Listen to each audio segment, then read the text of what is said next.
লিটনের ব্যাট হাতে ব্যর্থতা, তবে ডিআরএসে বিশ্বসেরা।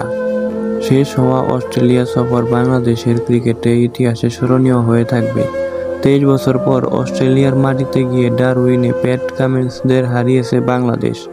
যদিও মেকাইয়ে দ্বিতীয় টেস্টে 2 দিনের মধ্যেই হেরে গেছে বাংলাদেশ দল, তবুও সিরিজ 1-1 সমতায় শেষ করাটা ছিল বড় অর্জন। তবে এই সফরটি লিটন দাসের জন্য ব্যক্তিগতভাবে হতাশার। 2 টেস্টের 3 ইনিংসে ব্যাট করতে নেমে 3 বারই 0 রানে আউট হয়েছেন তিনি। 2 বার উইকেটের পিছনে ক্যাচ দিয়ে এবং 1 বার এলবিডব্লিউ হয়ে ফিরেছেন লিটন।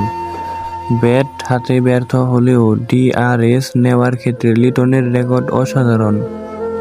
ক্রিকবিজের পরিসংখ্যান অনুযায়ী 2016 সাল থেকে অন্তত 15টি ডিআরএস নেওয়া ব্যাটসম্যানদের মধ্যে সিদ্ধান্ত বদলের সাফল্যের হারে সবার উপরে রয়েছেন বাংলাদেশের এই উইকেটকিপার ব্যাটসম্যান।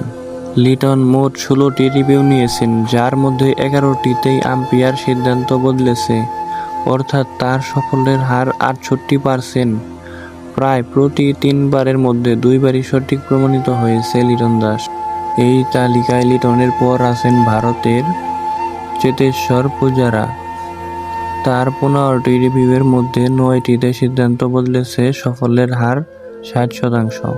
তৃতীয় স্থানে থাকা ওয়েস্ট ইন্ডিজের ক্রেগ বাফেটের সাফল্যের হার 55.6%। অর্থাৎ ব্যাট হাতে অস্ট্রেলিয়া সফরটা লিটনের জন্য হতাশার হলেও ডিআরএস নেওয়ার দক্ষতায় তিনি টেস্ট ক্রিকেটের অন্যতম সেরা, বরং পরিসংখ্যান অনুযায়ী সবার উপরে।